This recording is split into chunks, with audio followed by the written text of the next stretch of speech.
Mga kaate, nakita ko ng lunggan. So, try kong bumili ng halagang 30. Nakabili na ako noon. Bumili ako ng kamote. So, kasi ang pera ko 100 lang. Bumili ako ng water. Nakalimutan ko yung tubig ni Ama. Hindi pwedeng hindi inom si Ama kasi pinakain ko ng matamis.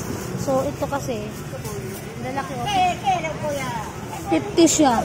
So, meron pa akong 30.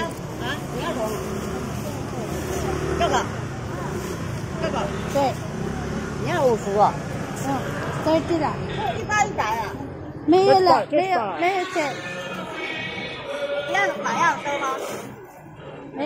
yang 30 啊。